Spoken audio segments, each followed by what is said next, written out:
Will come to order. Without objection, the chair is authorized to declare a recess of the committee at any time. As a reminder, I ask all members participating remotely to keep themselves muted when they are not being recognized. The staff have been instructed not to mute members except where a member is not being recognized and there is inadvertent background noise. If you are participating remotely today, please keep your camera on. And if you choose to attend a different remote proceeding, please turn your camera off. As a reminder to all members, we will conclude today's hearing at 12:15 p.m. Members who were unable to ask questions at our March 23rd hearing with Secretary Yellen and Chair Powell will be given priority to ask their questions today, and we will return to our normal order of recognition once those members have asked their questions.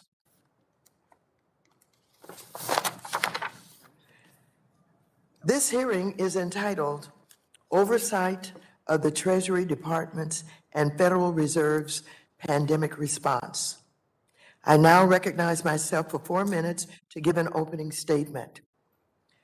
Welcome back, Secretary Yellen and Chair Powell. As this pandemic continues, the Biden administration and congressional Democrats continue to work around the clock to get essential relief to individuals, families, and small businesses across the country. Following the catastrophic failure of the Trump administration to tackle the pandemic crisis, the Biden administration and Democrats in Congress swiftly moved to enact the American Rescue Plan, which provided $1.9 trillion to address the impacts of COVID-19. The legislation included billions in funding to support individuals and families, including renters, homeowners, and people experiencing homelessness, as well as small businesses during this crisis. We're also working together to put President Biden's Build Back Better agenda into action by making long overdue investments into the nation's housing programs, child care, education, workforce, and other critical aspects of our economy, all while being completely paid for. Democrats are also working to address the past failures of the Trump administration's approach to the pandemic. For example, we're working with Secretary Yellen and the Treasury Department to correct administratively burdensome requirements initiated by Republicans that made it harder for renters and landlords to obtain relief in the earlier versions of the Emergency Rental Assistance Program. My legislation, the Expediting Assistance to Renters and Landlords Act of 2021, would further speed up relief and cut down unnecessary barriers that are standing in the way of aid for renters and landlords. Of course, the Federal Reserve has also played a part in the response to the pandemic through the creation of emergency facilities to help tackle the crisis until they were prematurely shut down by former Secretary Mnuchin. These facilities played a vital role in stabilizing financial markets last year. Moving forward, our committee is committed to exploring ideas to ensure that facilities like these can more directly protect workers and support small businesses, as well as state and local governments the next time there is a crisis. Amid Democrats' continuing efforts to ensure that relief reaches communities across the country and that our economy is strong for the future, Republicans continue to operate recklessly. Even now, Republicans are threatening to throw the economy into unnecessary turmoil by blocking legislation to suspend the debt ceiling. It's completely unacceptable for Republicans to hold our nation's economy hostage, especially in the middle of this continuing public health crisis, and when fully 1/4 of the increase in the debt ceiling is attributed to Trump's tax scam for the rich. Secretary Yellen, Chair Powell, I expect to hear your thoughts on these issues and to hear more about what will happen if Republicans force the country to default. I also look forward to discussing your ongoing work to respond to the pandemic today. I now recognize the ranking member of the committee, the gentleman from North Carolina, Mr. McHenry, for 5 minutes. Today, the Financial Services Committee is holding its second statutorily required quarterly hearing on the Biden administration's pandemic response. Now, the only problem is that this hearing should have occurred in actually the second quarter. It's the third quarter. But then again, that just perfectly encapsulates the incompetence and dysfunction of a Democrat-run Washington, where Democrats run the House, the Senate, and the White House. So let's just review briefly. The incompetence of the rental assistance program, which Republicans have highlighted since March, there's no solution in sight. The so-called Biden agenda appears to be, well, on the rocks. And Democrats are no closer to raising the debt ceiling ahead of the October 18th deadline than they were in August when it expired. And what do all of these problems have in common? They were foreseeable. They are known things, not just to Democrats, but to the world. And now markets are taking notice. Our allies, our adversaries are watching closely to see what happens next. But in the midst of this chaos, we at least have you two individuals in your respective seats. And the two of you instill confidence in our financial system, especially in a moment like this. And that credibility of your institution is deeply connected with each one of you right now. Chairman Powell, your decisive action helped prevent the worst of the economic impacts of COVID. You were thoughtful, deliberate, and transparent. The antithesis, I would say, of dangerous. And to think otherwise is frankly reckless and unmoored from reality. And anyone who would say that, frankly, I appreciate their courage to speak their truth. Chairman Powell, our country will be better off with your continued leadership at the Federal Reserve. Secretary Yellen, your experience as Fed chair and steady hand throughout the financial crisis, and then as your term as chair of the Fed, made you a natural pick for the Treasury Department, and I'm glad you're in your seat. So that's why I'm sorry you're in such a bad situation given this administration's strategy. Bad strategy and worse fiscal plan from a Democrat-run Washington will have consequences, I believe. Consumer prices continue to rise, businesses can't find workers, and the government, because of overspending, will not be able to pay its bills in a little more than 2 weeks. So what's the plan? All I've heard from Democrats this year is a plan to spend more money. $2 trillion in March, more than $5 trillion now, and $5 trillion was a compromise, I want to remind you. Bernie Sanders and the Progressives wanted a $6 trillion reconciliation package, and President Biden proposed a $6 trillion budget in June, but Democrats couldn't agree on that either. So here we are. To be clear, the Biden administration's Treasury Department can't even keep track of the $46 billion of rental assistance. So how are the American people supposed to trust Democrats with another $5.5 trillion? This isn't a plan. Frankly, it's a heist. The Democrat-run Washington tax and spend policies will only increase prices more for consumers. And they're using you, Madam Secretary, and your credibility to sell this bad agenda. Over the last several weeks, you've called on Congress to address the debt limit. I couldn't agree more. Yesterday, the House passed a debt ceiling bill that is doomed in the Senate. It was political theater, and they know it, we know it, and the American people, in fact, know it as well. It's theater designed to distract Americans from the fact that Democrats have no idea how to govern. They've known this deadline was coming. They knew it the day they took control of the Senate. They knew it the day that President Biden was sworn into office, and they knew it the day that the Treasury Secretary was confirmed. The Democrats have been in charge of our country for nearly a year, and they did nothing to prepare for this moment, well, except spend more money and bring the date forward by which we have to address the debt ceiling. And I want to be clear, the U.S. government is run and controlled by Democrats. It is defined by dysfunction incompetence, and fiscal irresponsibility. Late in the game, asking Republicans to bail out your agenda so you can pass more spending is frankly absurd. This is no way to run the country. I yield back. Thank you, Ranking Member McHenry. I now recognize the gentleman from Texas, Mr. Green, for 1 minute. Thank you, Madam Chair. Madam Chair, we must raise the debt ceiling. Raising the debt ceiling does not authorize new spending. Raising the debt ceiling allows the United States to pay its existing debts. Congress has raised or suspended the debt ceiling on a bipartisan basis 78 times since 1960. There are no secret weapons in the Treasury's arsenal that will save us from default if this body fails to act responsibly and swiftly. Madam Chair, we've passed a CARES Act and other pandemic relief legislation.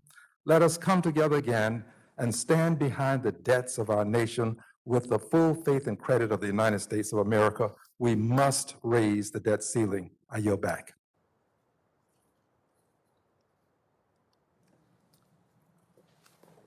I now want to welcome our distinguished witnesses today, who I believe need literal introduction to members of the committee. First, I want to welcome the Honorable Janet Yellen, Secretary of the United States Department of the Treasury, who has served in that role since her confirmation in January of this year. Our other distinguished witness today is the Honorable Jerome Powell, the Chair of the Board of Governors of the Federal Reserve System, and who has served in that role since February of 2018. Without objection, your written statements will be made part of the record. You will have 5 minutes to summarize your testimony. You should be able to see a timer on the screen in front of you that will indicate how much time you have left in your testimony. Secretary Yellen, you are now recognized for 5 minutes to present your testimony. Thank you. Chairwoman Waters, Ranking Member McHenry, members of the committee, it's a pleasure to testify today. We're in the midst of a fragile but rapid recovery from the pandemic-induced recession. While our economy continues to expand and recapture a substantial share of the jobs lost during 2020, significant challenges from the Delta variant continue to suppress the speed of recovery and present substantial barriers to a vibrant economy. Still, I remain optimistic about the medium-term trajectory of our economy, and I expect we will return to full employment next year. A rebound like this was never a foregone conclusion. In fact, the American recovery is stronger than those of other wealthy nations. One key factor for our overperformance is the policy choices that Congress has made over the past 18 months. Those choices include the passage of the CARES Act, the Consolidated Appropriations Act, and the American Rescue Plan. Treasury, as you know, was tasked with administering a large portion of the relief dollars in those bills. And when we last met, our department was busy standing up programs to help individual families, state governments, and organizations of every size in between. While we still have much more work to do, we have made significant progress, and I wanted to give you an update. Let's start with families. In July, our department started sending the monthly expanded child tax credit payments to the families of nearly 60 million children across the country.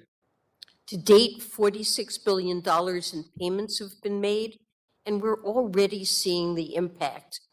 Analysis by the Census Bureau found that after the first payments in July, food insecurity among families with children dropped 24%.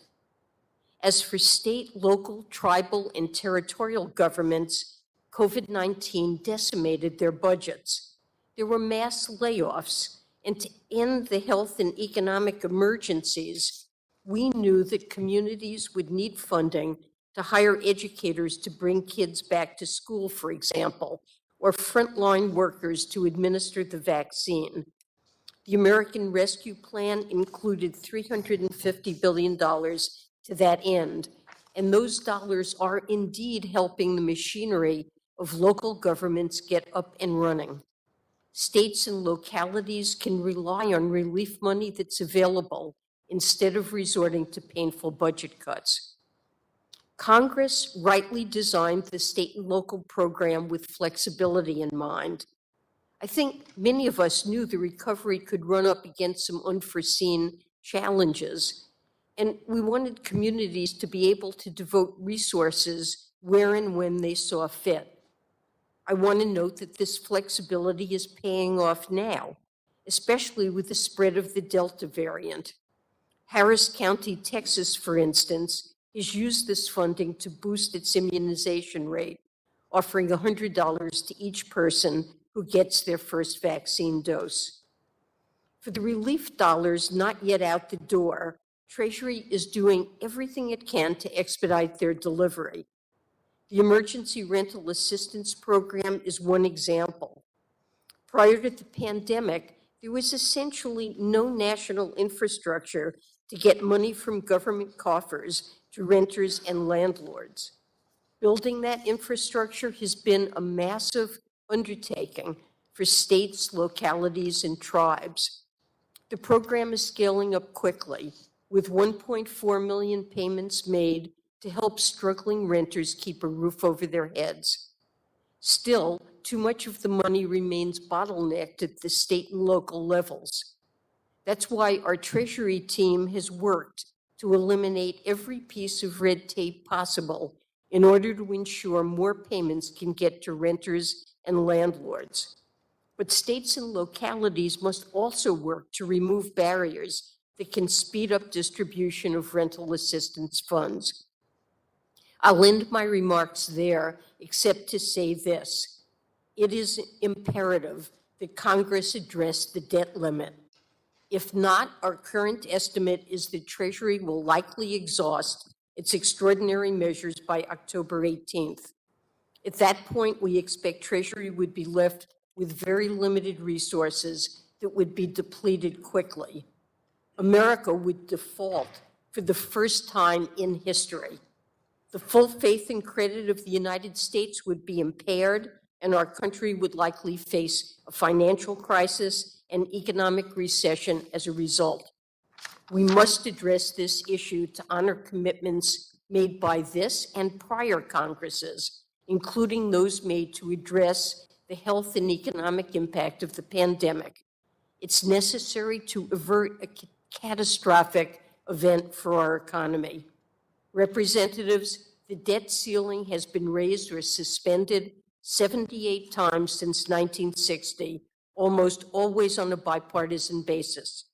My hope is that we can work together to do so again and to build a stronger American economy for future generations. Thank you, and I'm pleased to take your questions.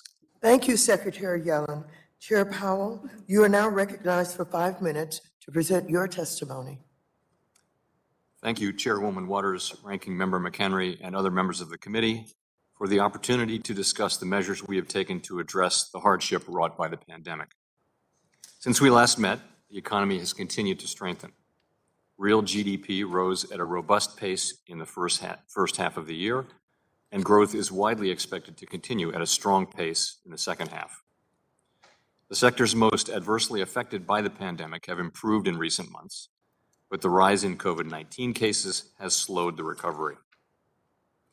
Household spending rose at an especially rapid pace over the first half of the year, but flattened out in July and August as spending softened in COVID-sensitive sectors.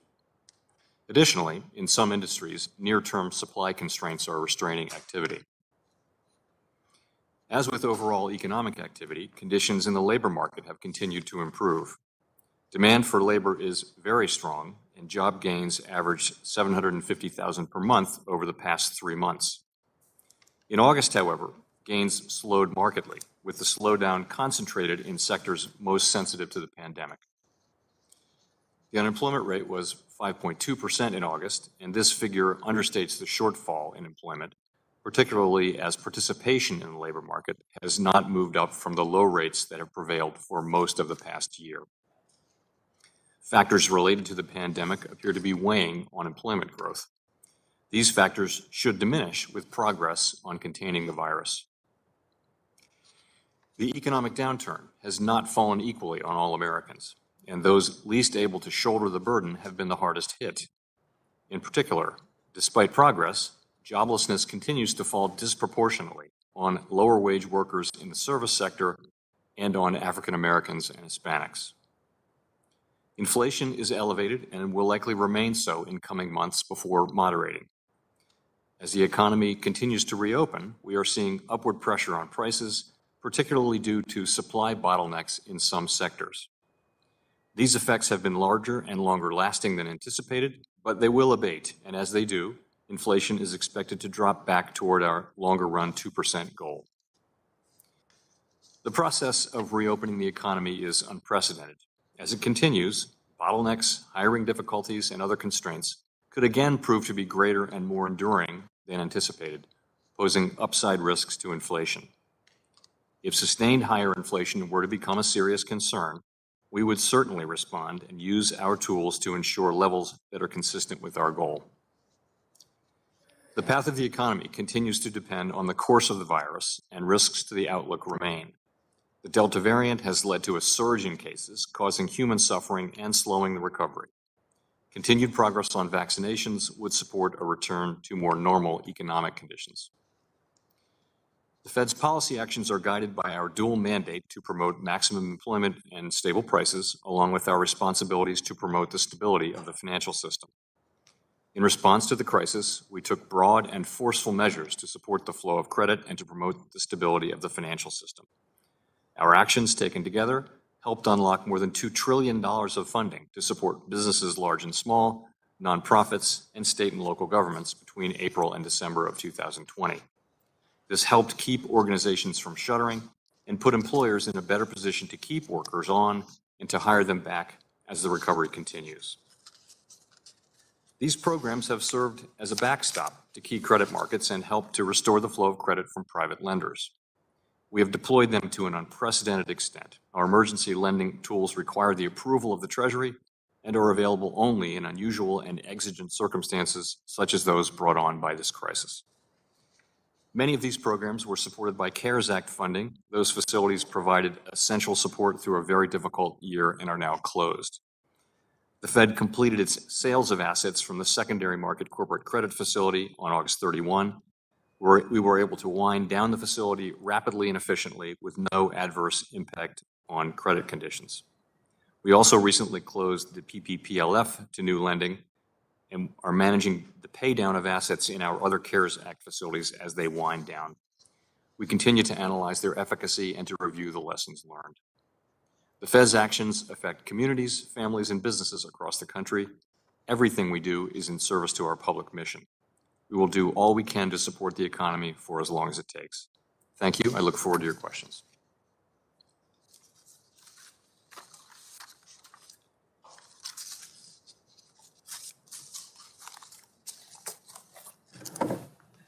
Thank you very much, Chair Powell. I now recognize myself for 5 minutes for questions. Secretary Yellen, your department reports that as of August 21, $7.7 billion in emergency rental assistance had been allocated to households, assisting approximately 2 million renters. Although spending has increased over the past several months, I think we're all concerned that the pace of delivery of this critical assistance is not happening quickly enough. Can you talk about the challenges you have faced after taking over oversight of ERA-1 from the Trump administration? What do you believe are the most significant improvements to the program guidance you have made, and what impact have you seen? Well, thank you for that question. This is a critically important program that Treasury has been very focused on expediting the delivery of these rental assistance funds to those who need it. As I mentioned in my opening statement, getting these funds out has involved creating a national infrastructure where none existed before. And that's been a very difficult and slow process. Treasury has done everything possible to facilitate getting these programs up and running around the country. In particular, we've tried to give states and localities flexibility to administer the program in ways that are appropriate for different communities, to reduce the paperwork requirements while also making sure that we have accountability and transparency. We've provided technical assistance and working to provide more technical assistance, and I do think we're seeing a payoff. As I mentioned, we've had 1.4 million renters helped by this assistance, and the pace at which it's flowing out is increasing. Also, I would note that the Act requires Treasury to begin to reallocate funds on September 30th from those localities that either are not effective in getting assistance out or have less need for the funds, and to reallocate them to those that are more effective and have demonstrated need. Well, thank you very much. And I want to thank you and your team for working with me on HR 5196, the Expediting Assistance to Renters and Landlords Act, which would make it easier for both renters and landlords to apply for assistance and provide for the deeper involvement of Treasury to support grantees to get the funds out the door. Are there particular provisions that you think would aid Treasury's efforts to make the rental assistance program more successful? You've given us quite a bit of information about what you've been involved with. Is there anything else you'd like to share? Well, Chairwoman Waters, we're very supportive of your efforts to try to put in effect changes that would expedite the delivery and effectiveness of this program, and we look forward to continuing to work with you. I think we've offered substantial technical assistance and absolutely want to work with you to make sure this program is as effective as possible. Thank you very much. The gentleman from North Carolina, Mr. McHenry, who is the ranking member of the committee, is now recognized for 5 minutes. Well, thank you. Chairman Powell, I know it's the policy of the Federal Reserve to not comment on fiscal policy, but fiscal policy does impact the Fed's economic projection, does it not?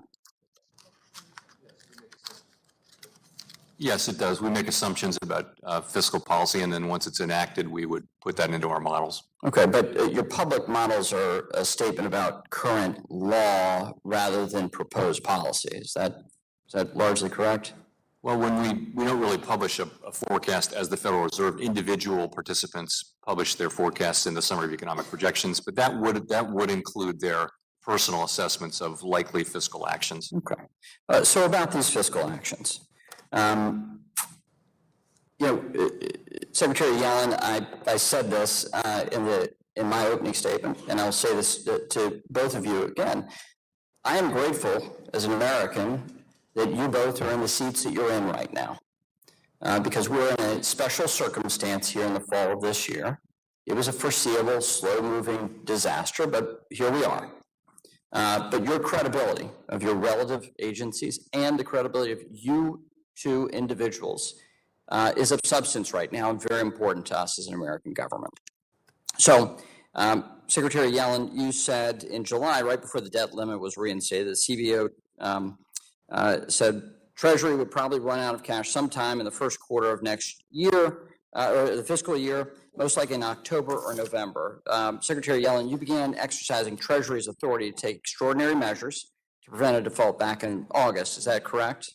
Yes, the debt limit, this suspension expired on August 1st, and we began using extraordinary measures to remain under the debt ceiling. But those extraordinary measures are just a Band-Aid for a period of time, right? Well, as I indicated, we expect them to be exhausted on October 18th. Okay.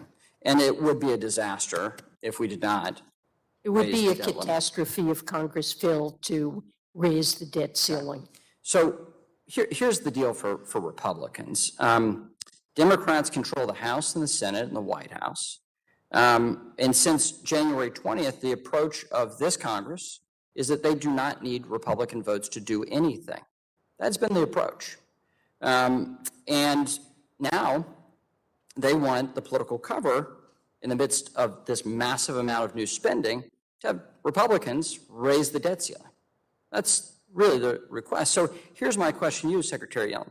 For the seat you sit in, do you care whether or not the debt limit is raised with Republican votes, or do you just care if it's raised? I think it's important that this be done on a bipartisan basis. I think it should be bipartisan in recognition of the fact that both Republican administrations and Congresses and Democratic ones have run budget deficits for most of the post-war period, with only a few years serving as an exception.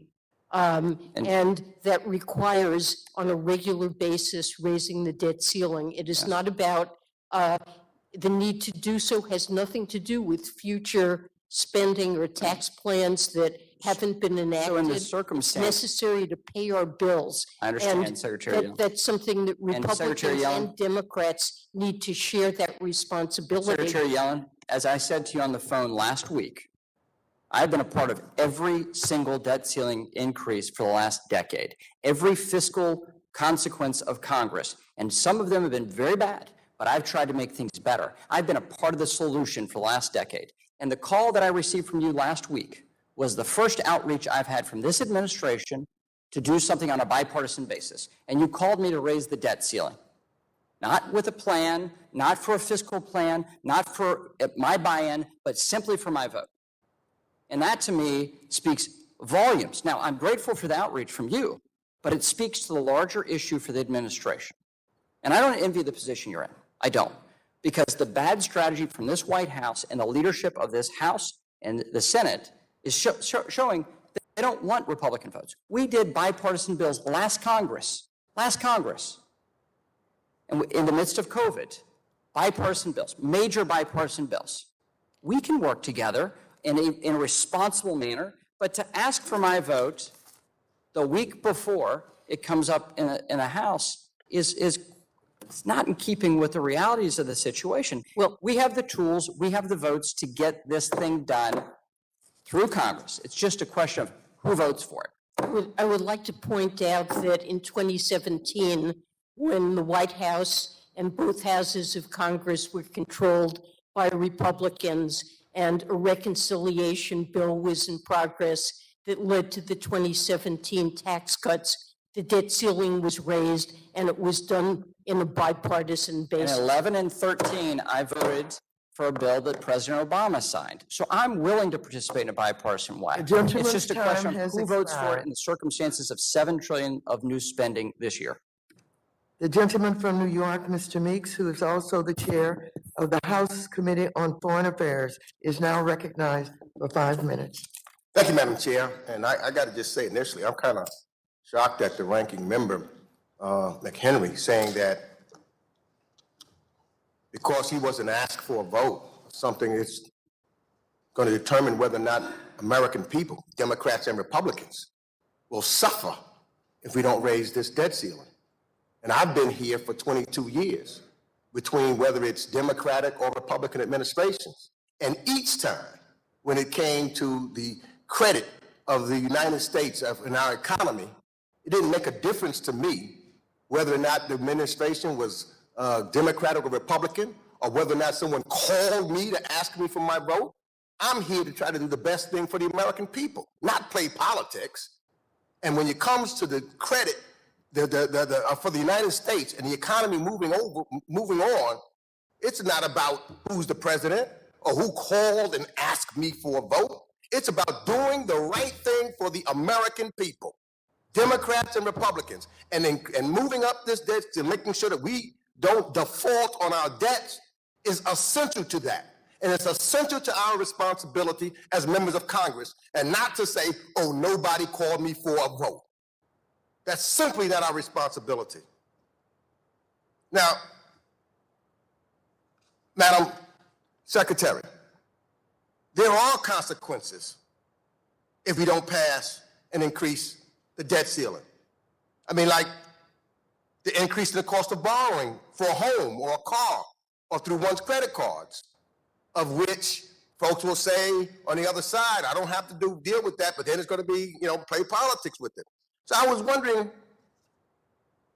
as we are recovering from this economy, what setbacks will a default on debt cost American households, be they Democratic, Republican, independent, non-voters? What cost would it cost us? Well, I think it would be catastrophic for the economy and for individual families. Nearly 50 million seniors could stop receiving Social Security payments or see them delayed. Our troops would not know when they would get their next paycheck. We have 30 million families who rely on the monthly child tax credit, and they would not receive that relief, at least on time.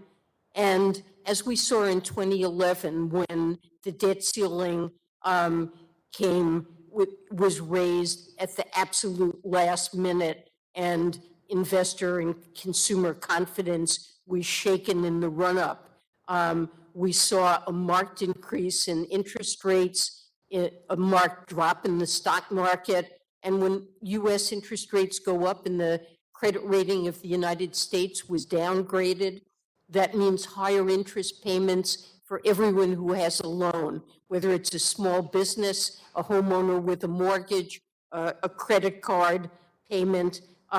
Anyone who borrows would see higher interest costs of their debt. We must raise the debt ceiling for the benefit of the American people. I don't care what party they're from. Let me go to Chairman Powell. Now, the Fed is rightfully focused on controlling inflation while boosting employment with the aim of guiding our economy back to its pre-pandemic normal. And at the European Central Forum, you mentioned that it's urgent for the Fed to resolve the tension between these two policy goals, since taming prices by raising interest rates would weaken our labor market. As the Fed considers its monetary policy, how will you manage the trade-offs between controlling prices and ensuring full employment? And how do you plan to resolve the tension between the two that you spoke on Wednesday? That's the very difficult situation we find ourselves in. Almost all of the time, inflation is low when unemployment is high, and so interest rates work on both problems now. So right now we're far away from, we think, away from full employment. So that gives us an incentive to keep accommodative policy strong, to keep accommodative policy in place. Inflation is well above target, and we have an expectation that high inflation will abate because we think the factors that are causing it are temporary and tied to the pandemic and the reopening of the economy. And what we say is we just have to balance the two. But I would say our expectation is that inflation will come down, and we won't ultimately face that difficult trade-off of having the two goals in tension. Thank you. The gentlewoman from Missouri, Mrs. Wagner, is now recognized for 5 minutes. I thank you, Madam Chairwoman. And Secretary Yellen, thank you for finally taking the time to appear before this committee. I know that the ranking member has formally requested your presence at least twice within the last few months with no response. Last week, Treasury released the latest data on its emergency rental assistance programs. As you know, $46 billion was made available to supposedly help COVID-impacted low-income families pay off their back rent and to help make mom and pop property owners whole in Missouri's 2nd Congressional District and beyond. After more than 9 months and an entire summer of Republicans pushing Treasury, your own data still shows more than 83% of your funds remain unspent, while millions of renters and property owners remain stuck in limbo. It certainly doesn't sound, ma'am, like it has been a, in your words, expedited program. Now, I have a series of yes and no questions. And because my time is limited, I would appreciate and will insist upon a simple yes or no, ma'am. First, Madam Secretary, do you consider Treasury's Emergency Rental Assistance Program to be a success? Yes or no? Yes. Amazing. Are you aware that in December of 2020, when Congress appropriated the first $25 billion for Emergency Rental Assistance Program, funds were to be used by December of 2021? Yes or no? Yes. Do you know why Congress set that initial deadline? Make sure that funds get to those who are in need. To get it out the door to renters and landlords ASAP. Madam Secretary, are you aware that just this past March, Democrats extended the time frame for Emergency Rental Assistance Program to the years 2022 and, are you ready for this, 2025 for the two respective programs? Yes or no? Yes, there's significant need and it will continue. In and I think that was 2025, appropriate. ma'am? I continue. Does extending the program's deadline incentivize grantees to get funds out by extending this? Does it incentivize grantees to get funds out the door? Yes or no?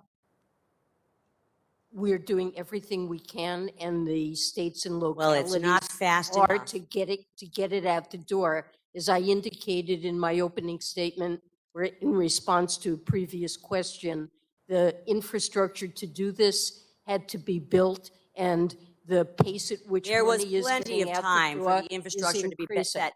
Our Fed programs, our PPP programs, all of those expeditiously got money to people who needed them. This is a complete and abject failure. I'm sorry, Secretary this Yellen, was, I want to read a quote to you from a Treasury official to journalists on September 24th, and I quote, "To simply take the amount of money that has gone out in the first 5 or 6 months and then compare that to what was allocated for 4 or 5 years is just a meaningless number."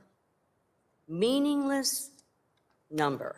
Secretary Yellen, is getting money out the door as soon as possible a meaningless gauge, particularly when we are talking about a pandemic-related eviction crisis, yes or no? our objective is to get the money out. Well, it hasn't as gotten I- out the door. I- 83% of it is still sitting I'm sorry, in the Treasury coffers. 1.4 million. Ma'am, because my constituents in St. Louis and I do not find it meaningless when we are talking about emergency assistance meant to keep individuals and families in their homes today during a pandemic, not years and years later out to 2025. Moving on. Chairman Powell, with spiking energy prices and bottlenecks in supply chains around the world, there are concerns that there is a rise in inflation may not be as transitory as you originally predicted. Given our current economic situation and the fact that Democrats want to pass trillions and trillions more in spending, what makes you believe we will not see more sustained higher inflation, especially when we've seen significant consumer price increases, et cetera, et cetera? So as I mentioned in my opening remarks, we do think that inflation will remain elevated before these supply side bottlenecks are resolved, and we think that it will then move back down toward our goal. Time frame? Well, it's, these are not things that we control. We don't control. Not very the supply of transitory, sir. semiconductors, It for seems example. pretty dug in.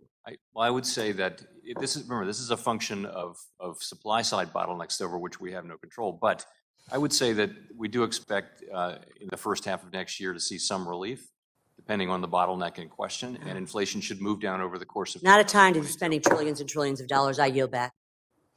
The gentlewoman from New York, Ms. Velasquez, who is also the chair of the House Committee on Small Business, is now recognized for 5 minutes. Thank you, Chairwoman. Secretary Yellen, I would like to pick up with what Chair Waters was asking on. Ms. Velasquez, we can't hear you.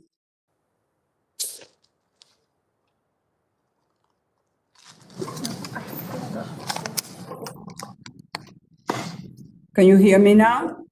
You seem to be unmuted, but the sound is not coming through very well. Okay, can you hear me now?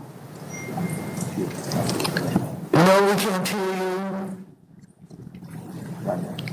Would you try it again, please?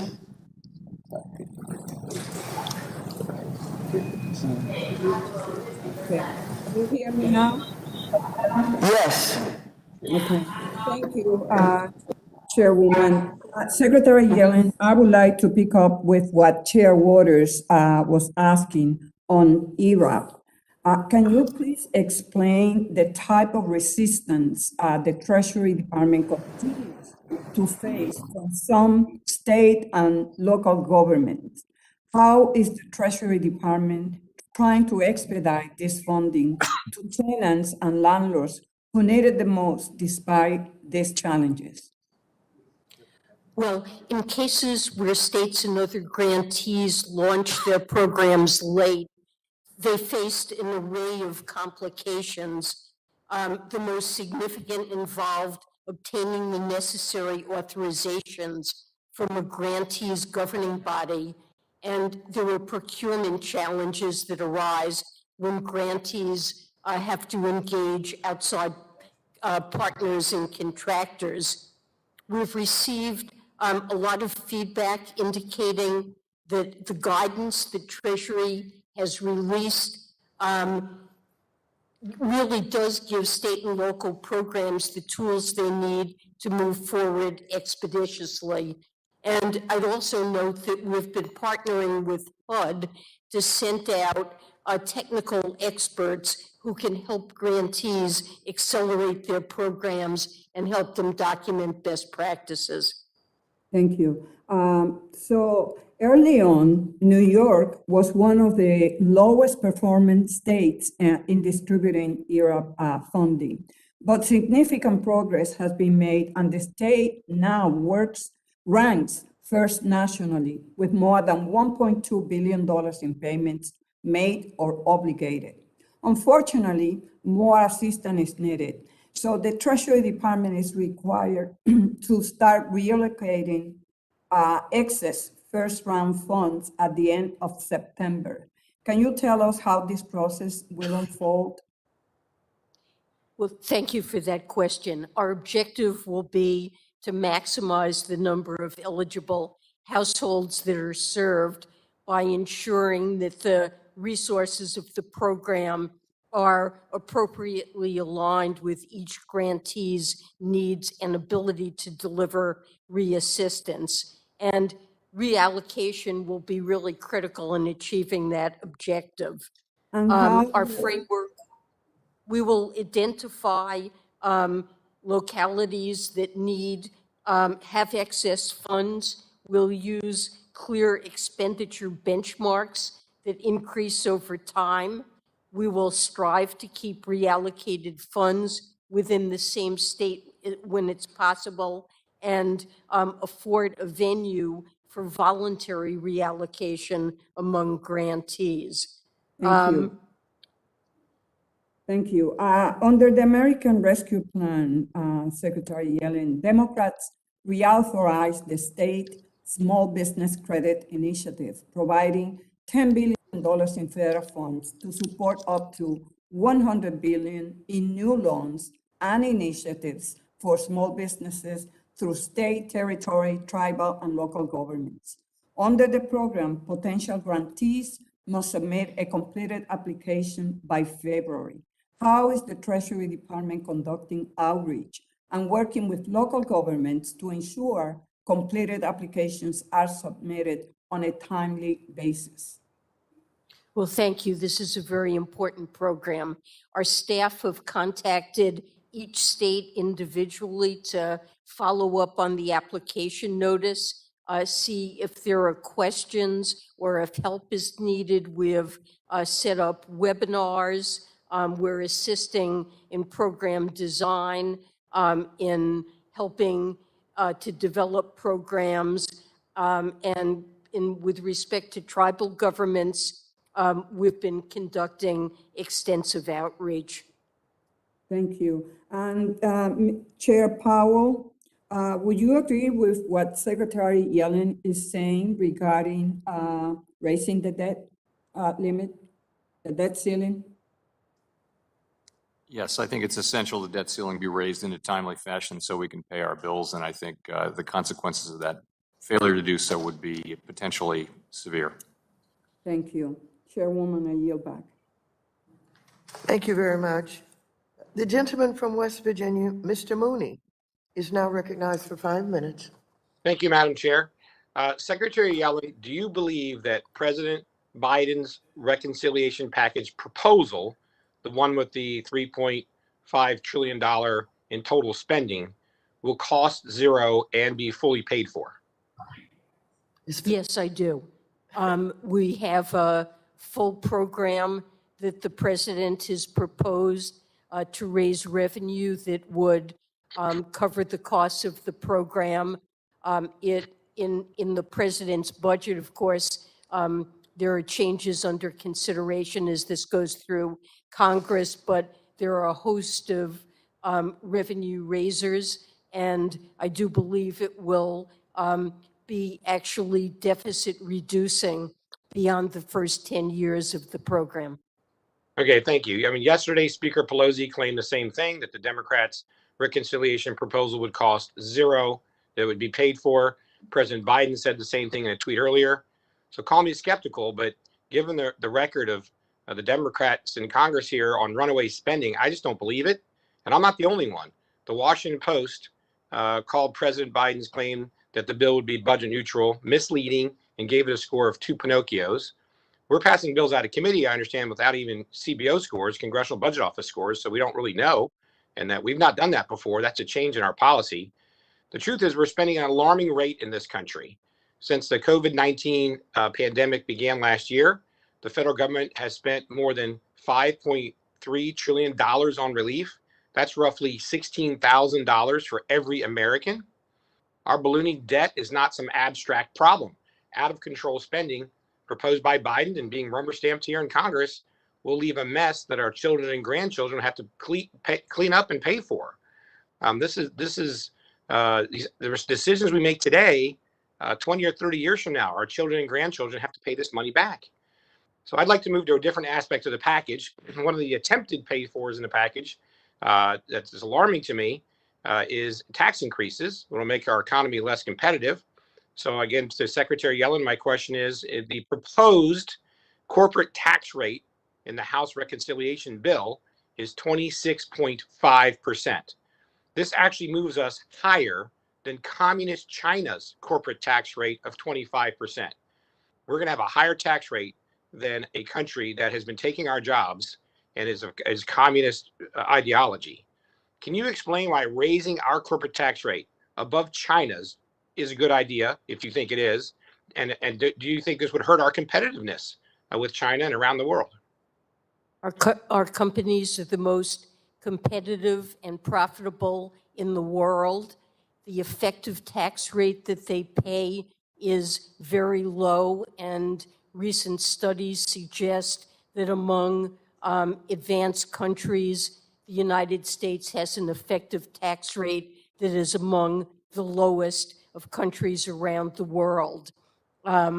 We can certainly afford to take the corporate tax rate up to 26.5% as in House Ways and Means without negatively impacting firms' performance. And we propose to do that in the context of an international agreement that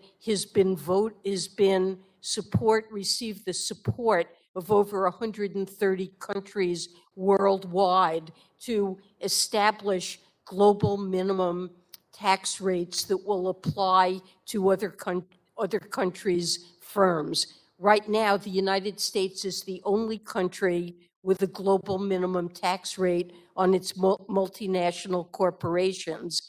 We propose to raise that, but at the same time, other countries will raise theirs much more. And that means that the competitiveness of American firms will be enhanced, and we will be reducing the incentives that exist in our tax law right now Thank to you. export jobs and profits. Thank you. I don't know how much time I have left, but thank you, Secretary Yellen. Well, like one thing we've learned over the last several years is we need to take the threat from China more seriously here in America, making America less competitive. And despite what you said, raising our corporate tax rate makes us less competitive. And our economic adversaries like China, it's too high of a cost for all this spending.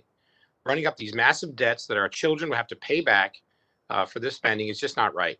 So despite what we're hearing and what many are saying, this reconciliation package will be expensive in terms of dollars and frankly to the future of our competitiveness in this country, racking up this debt. And I just fear we're going to pay for this for years to come. So thank you, Madam Chairman. Sir. Back to balance. Thank you very much. The gentlewoman from Ohio, Mrs. Beatty, who is also the chair of the Subcommittee on Diversity and Inclusion, is now recognized for 5 minutes.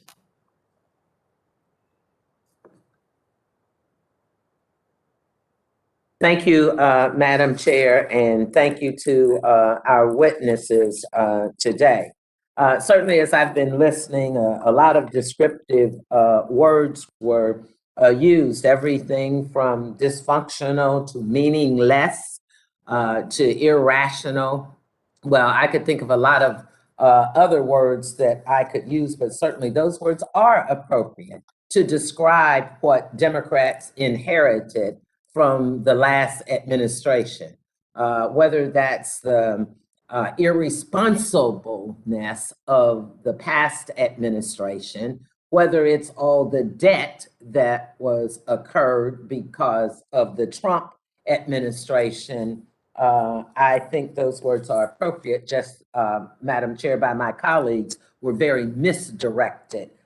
In my opinion, you should look at your own house and home before throwing stones, and especially when they're not appropriate. Now, with that said, to our two witnesses who've been very responsive, I say thank you. And let me get in quickly to my first question on the Federal Reserve.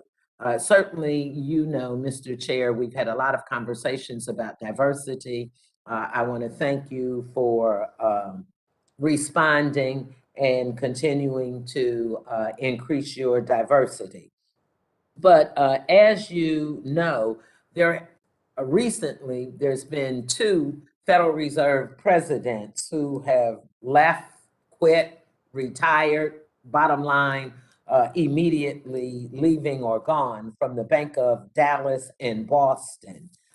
So my question is, you know where I'm going with this. I would certainly be hopeful that we could increase our numbers in diversity beyond Raphael Bostic by asking that we use the Beatty rule, pattern after the Rooney rule, to do as we did with the Atlanta Federal Reserve president and make sure in that interview process we have a African American or female.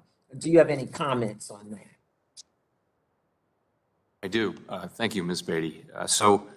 I can absolutely guarantee you that we will work hard in both of those processes to find and give a fair shot to diverse candidates for those two jobs as we do. And it'll be a big focus of both of those processes. Thank you. Secretary Yellen, you will recall back in 2016, Secretary Lew made his historic announcement that Harriet Tubman would be the face on a $20 bill. I sent you a letter in July, early July, along with my colleague, Congressman Katko, requesting the committee to move forward with the Obama administration's plan to put her on the face of the 20.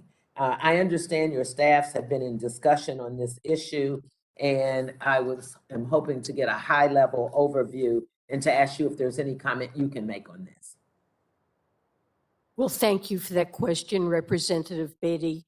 We believe it is very important that our notes reflect the history and diversity of our country, and I couldn't possibly think of a better way to honor Harriet Tubman's legacy and her courage in fighting for the freedom of enslaved people and women's right to vote than seeing her on the $20 bill.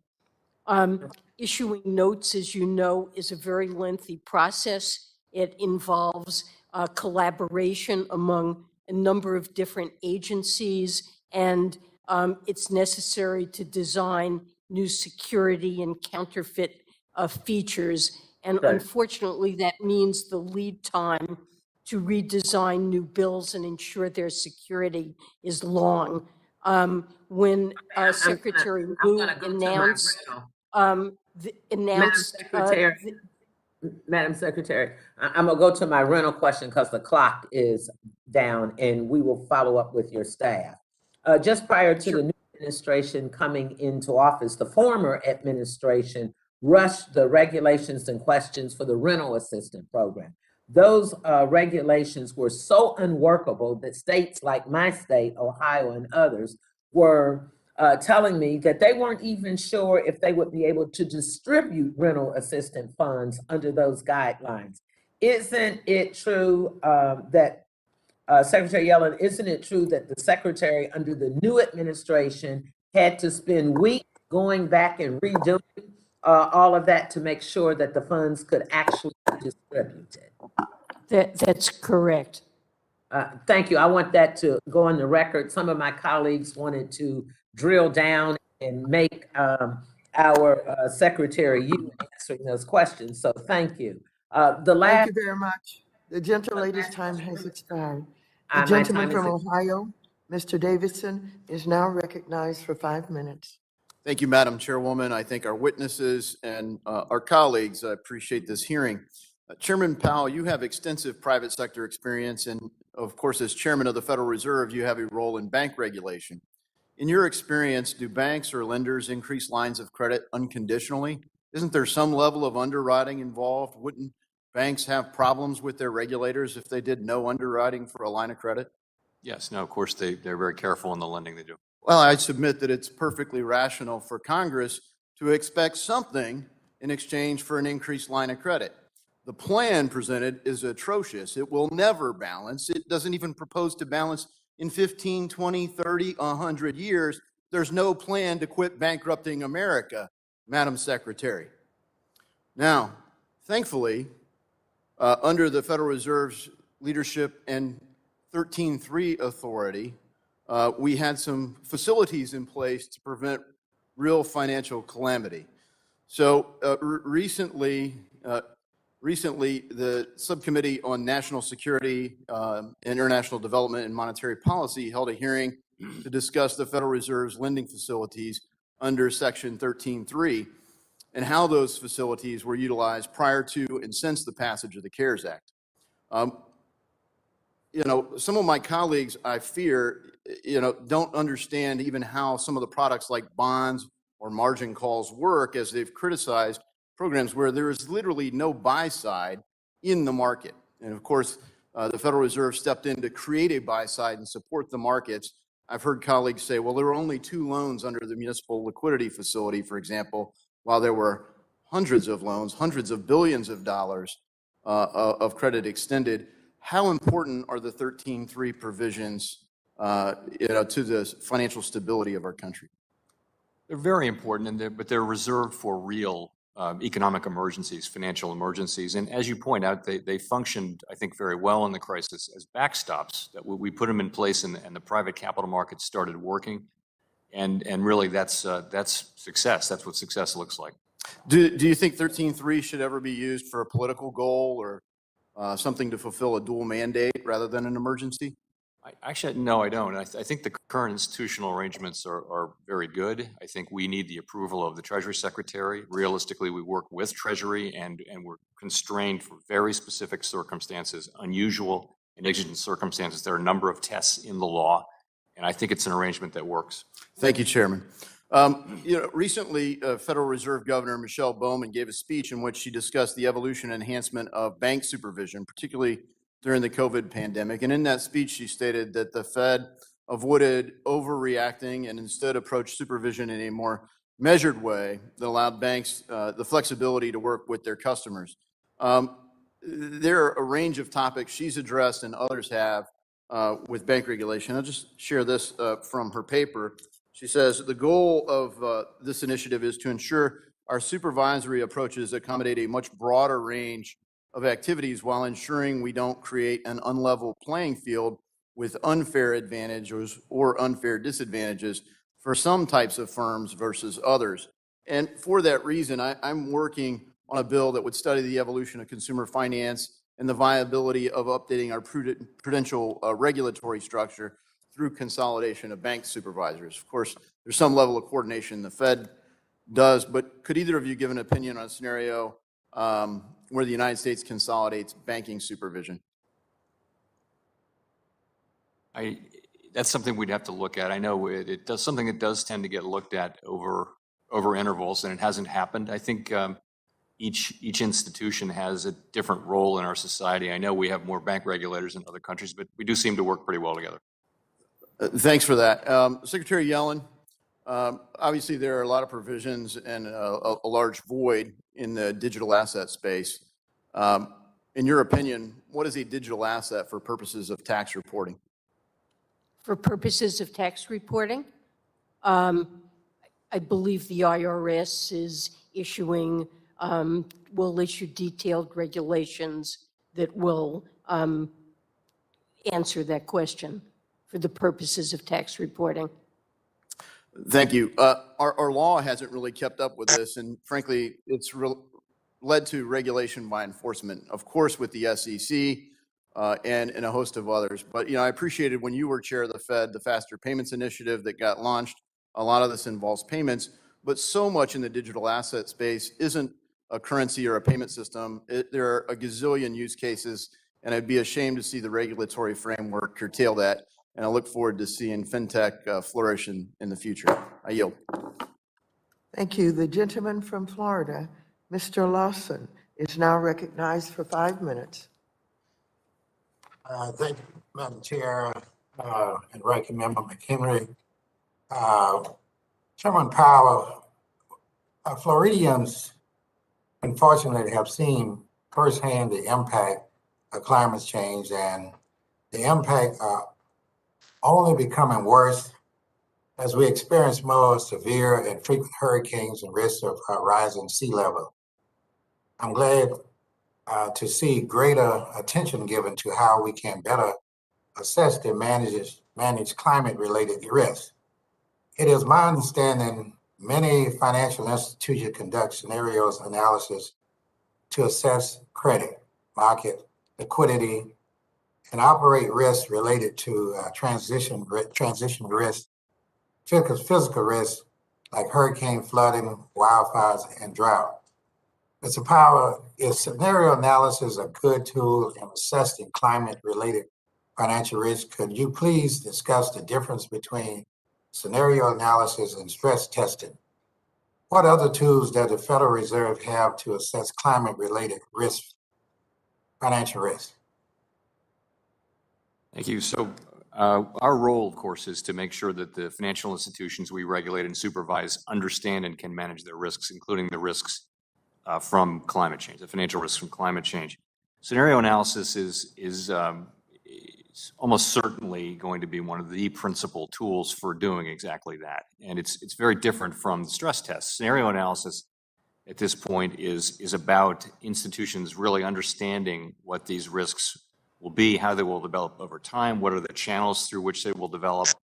And it's sort of early days in understanding how those risks will interact with the economy and with the financial system. Scenario analysis is meant to help do that.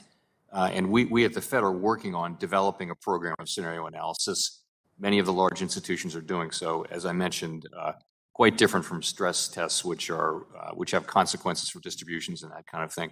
I think overall, we see our job, as I mentioned, as making sure that these financial institutions understand the risks and can manage them. And that's just a lot of basic supervisory tools, understanding what they're doing, and have the processes in place and the analytical tools in place and the focus. And that's what we'll be doing. Okay, thank you. Secretary Yellen, I am concerned that small business, particularly within the communities of color, will have lasting economic damage coming out of this pandemic. The American Rescue Plan extended assistance to small business by authorizing a $10 billion program called the State Small Business Credit Initiative, with $2.5 billion of these funds set aside for minority-owned business. The Florida Department of Economic Opportunity is waiting for the Treasury to release applications, requirements, and program guidance. When can we expect the guidance to be released? And can we share our Treasury plan to ensure that the assistance goes to small business that will be highly impacted by the pandemic? It's the state small business credit initiative is an extremely important program, and we are in the process of implementing it. We will absolutely make sure that it reaches small businesses that have been very severely affected by the pandemic, and certainly in underserved areas and communities of color. I think you know that Congress required that Treasury provide funds to states based on the extent of job losses that had been suffered, and it sets aside significant funds for businesses that are owned by socially and economically disadvantaged individuals. So we will make this funding available and provide technical assistance, working with communities to make sure that it's used as intended. Okay, thank you very much. And with that, I yield back.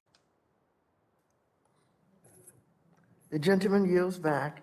The gentleman from North Carolina, Mr. Budd, is now recognized for 5 minutes. Thank the chairwoman and thank the witnesses. You know, the federal government's spending, and not even talking about debt, but just the spending here, it's expected to reach record highs this year, 2021, and Democrats are trying to dump trillions of what I believe is very reckless spending into an already inflationary economy. So as a percentage of GDP, our public debt has reached 125% in the second quarter. Secretary Yellen, very briefly, do you believe that there is a level of debt that is unsustainable in our economy? And if so, what is that number? And you can share that with me either in dollars or as a percentage of GDP. Well, I believe that the debt held by the public relative to GDP is around 105%. And that's a number that is higher than we have had during most of the post-war period in the United States, but it is not a number that I think is fiscally irresponsible or unsustainable.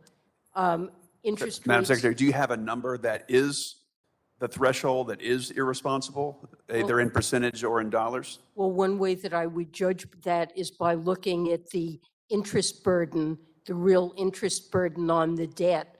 That really is the burden, a better measure of the burden it places on our economy.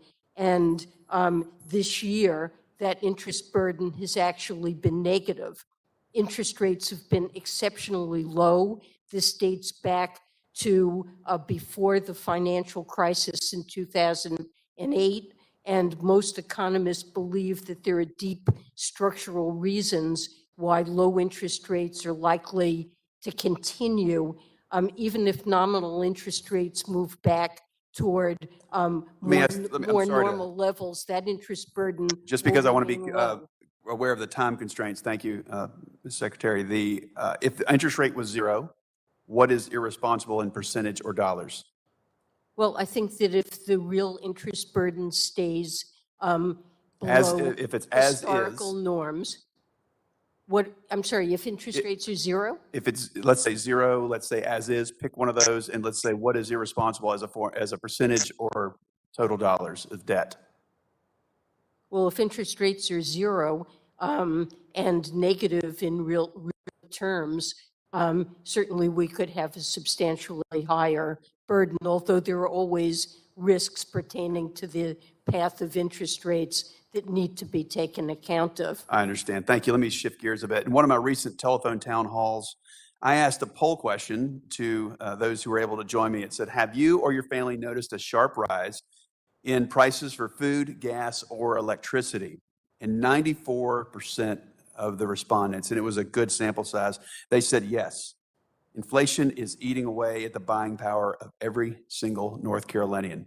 And bottom line, inflation is a tax on working Americans. So Chairman Powell, I know that you've called the inflation that we're dealing with transitory, and boy, I sure hope you're right. But what would you tell people back in my district, especially those on fixed incomes, when they are struggling to make ends meet right now? What would you tell them? I would say that we are dealing with a very unusual event that's really part of the broader COVID event, that the economy is now reopening, that we're hitting supply side bottlenecks. For example, it's hard to manufacture cars without semiconductors, which are in short supply. So car prices are going up, and lots of prices are being affected by supply side constrictions. We expect that those will abate, that they'll lessen, and over time inflation will come back down. Exactly when that will happen is not possible to say, but I would say we should be seeing some relief in coming months and over the course of the first half of next year. I hope you're right. The folks I talked to back in North Carolina are doubtful of that, but I do hope you're right. Chairman Powell, next question. So in a July hearing before this committee, you were asked about CBDC, or the central bank digital currencies, and their impact on stablecoin and other cryptocurrencies. And you stated, and I think I quote you correctly here, you wouldn't need stablecoins, you wouldn't need cryptocurrencies if you had a digital U.S. currency. So, Mr. Chairman, as a matter of policy, is it your intention to ban or limit the use of cryptocurrencies like we're seeing in China? No, and I immediately realized I had misspoken there. I didn't mean that take the word cryptocurrency out of that sentence, and I would say it's fairly widely understood that central bank digital currencies could perform could make. But no intention to ban. Less. No intention to ban. No intention to ban them, but they're, the stable coins are like money market funds, they're like bank deposits, but they're to some extent outside the regulatory perimeter, and it's appropriate that they be regulated. Same activity, same regulation. Thank you. I yield back. Thank you. The gentleman from Illinois, Mr. Caston, who is also the Vice Chair of the Subcommittee on Investor Protection, Entrepreneurship, and Capital Markets, is now recognized for 5 minutes. Thank you, Madam Chair, and thank you so much to our witnesses. We are truly fortunate to have you at the helm of steering us through some past and future crises. I want to talk about those, but before that, I want to just talk about manufactured crises, which I'd like to avoid. Congress, everybody on this call in some fashion has voted to approve our spending. Congress, everybody on this call in some fashion has voted to decide how much of that spending will be paid with tax revenues. And then somewhat uniquely, we give ourselves the authority to decide how much of the residual, which is paid with debt, we are going to pay for. It's political suicide. I am a co-sponsor and supporter of my friend, Mr. Foster's bill, HR 3305, to end the Default Act and take that tool away from Congress, because Congress has proven that we cannot be trusted with that responsibility. Secretary Yellen, without getting into the specifics of Mr. Foster's bill, would you support simply eliminating the debt ceiling so that we don't have to deal with this in the future and can focus on real crises? Yes, I would, because I believe when Congress legislates expenditures and puts in place tax policy that determines taxes, those are the crucial decisions Congress is making. And if to finance those spending and tax decisions, it's necessary to issue additional debt, I believe it's very destructive to put the president and myself, the Treasury Secretary, in a situation where we might be unable to pay the bills that result from those past decisions. Thank you. I'm glad to hear it, and we'll hopefully try to get that through Congress. Moving on to past crises, Chair Powell, I think all of us in all of our districts are hearing about labor market tightness, and I think a lot of people are explaining that labor market tightness to justify pre-existing political biases. As you know, and we've talked about, we saw unemployment go from 3.5% to almost 10% and back down to 5.2%, but I'm much more concerned that workforce participation went from 63 to 61 and has stayed low. Can you Can you just explain for the committee briefly what is driving the reduction in workforce participation, and what, if anything, we can do to get that number back up to make sure that employers have access to folks who are ready and able to work? I'd be glad to. So the two biggest parts of that are caretakers and retirees. So that makes up a lot of the shortfall from where we were with labor force participation before the pandemic crisis. And within caretakers, some of that is going to be connected to schools not being opened or people who are afraid to go into an unvaccinated workplace and are afraid of COVID and things like that, and other reasons. So that's a part of that, and that should abate over time. In terms of the retiree piece, it's not clear about that. I would say the lore is that people don't come out of retirement, except I would say all during the last few years of the very long expansion that ended with the pandemic, we were constantly surprised to the upside on participation, including older people staying in the workforce longer. So I think my prior would be that we will get back a big chunk of the so-called retirees, and that we should be very open-minded about how much labor force participation can go up. The United States has low labor force participation compared to our advanced economy peers, and this is not something that has to be that way. It's not something that's good. Well, thank you for that. Certainly, when I talk to folks in the district, everybody kind of acknowledges that it's the boomers who retired who are creating a lot of their skills gap, and that's a harder challenge.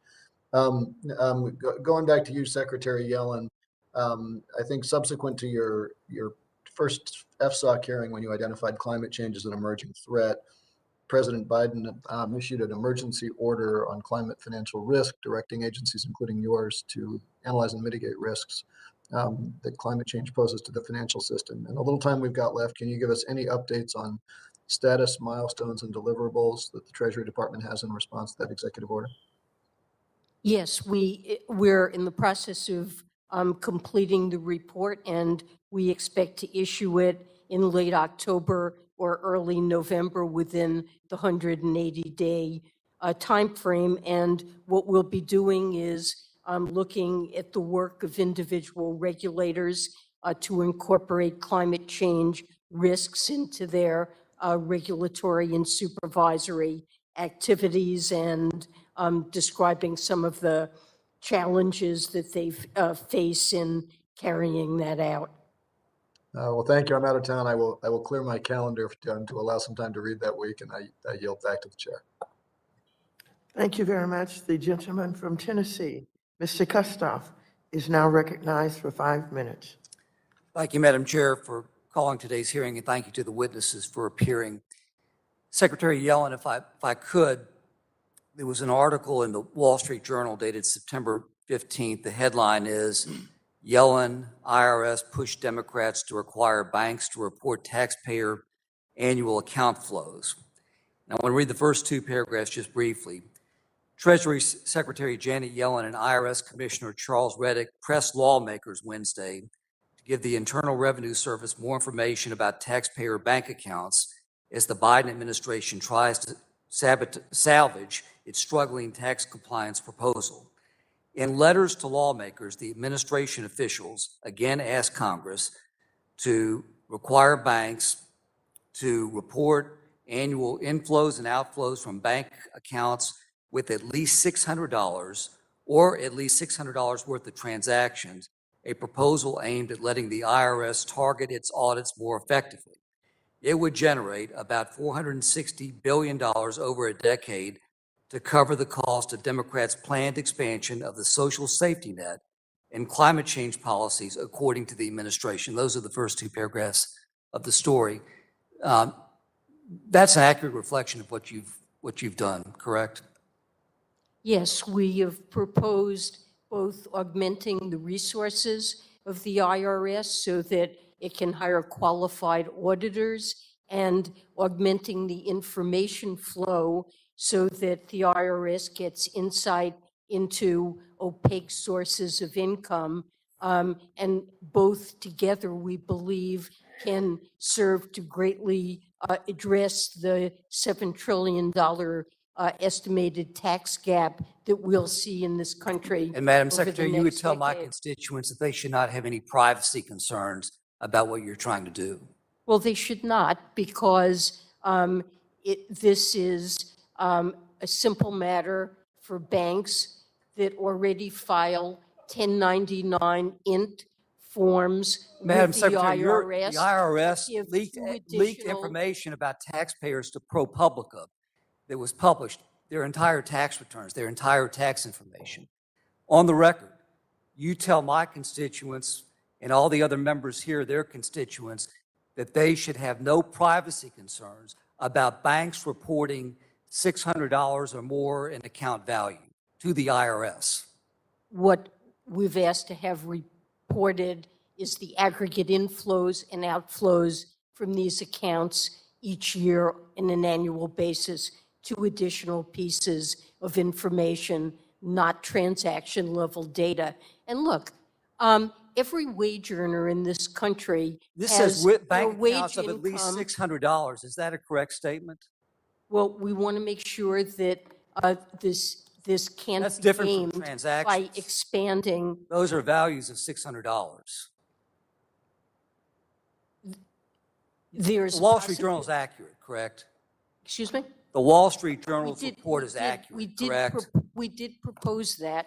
I don't believe it's an invasion of privacy. And look, the IRS gets a great deal of information that it needs in order to make sure that taxpayers comply with the tax code. It receives individual information on wages and salaries that are received, on dividends, on transactions, on. How did ProPublica receive this information from the IRS about the individual taxpayers? Excuse me? How did ProPublica That- publish and obtain the information from your agent, from the IRS, about taxpayer information? Independent agencies and law enforcement are currently looking into that and attempting to figure out how that occurred. That is clearly a crime and an utterly unacceptable thing, and it will be prosecuted when it's understood, when But these your agencies have. your proposal purports to give more information to the IRS, drilling down to accounts of $600. We If- want to make if- sure that individuals can't game the system by opening multiple accounts in order to evade the. And that you give the IRS all this other information about individuals. Last question, Madam Secretary. Do you support a move to the Department of Treasury from Homeland Security of the United States Secret Service? I haven't taken a view on that. Thank you. I yield back my time. The gentleman from New York, Mr. Torres, is now recognized for 5 minutes. Thank you, Madam Chair. I'm appalled by the Republican gamesmanship around the debt limit. I heard a Republican colleague on this committee complain about not receiving a phone call from the administration or complain that we, the Democrats, are too partisan. The Republican argument seems to be the following, that since the Democrats have been mean to us, we are going to sabotage the full faith and credit of the United States to exact revenge against those who have slighted us. And that kind of pettiness has me wondering, are we in high school or the United States Congress?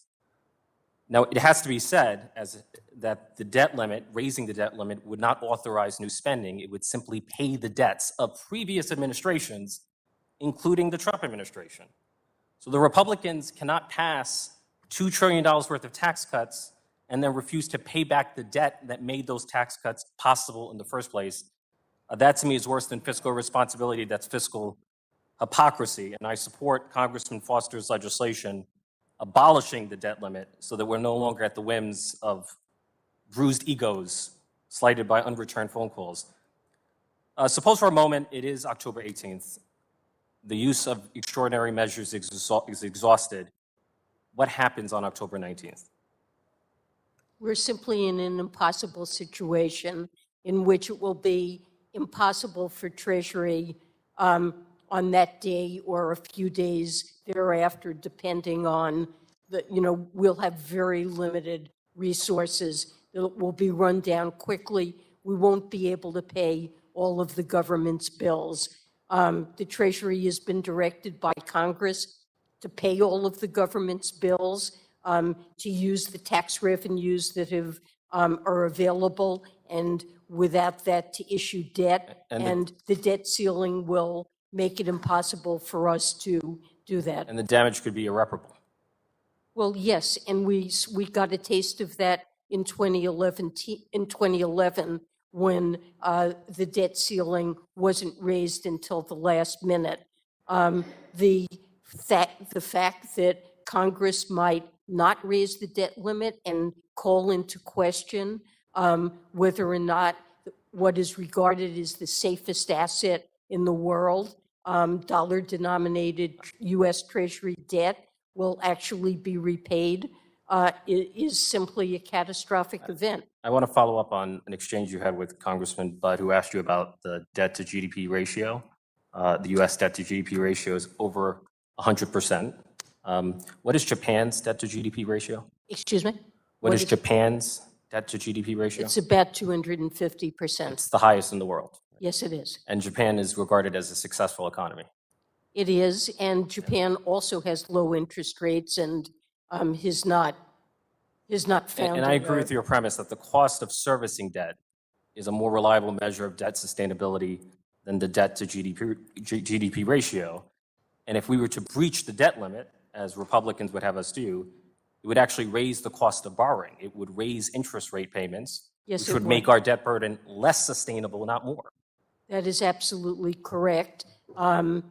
It would be regarded as riskier. We might suffer, again, a credit downgrade, and coming out of that, we could expect to see higher interest rates on Treasury debt and on the debt that private individuals have, mortgage debt, credit card debt, auto loans, and everything else.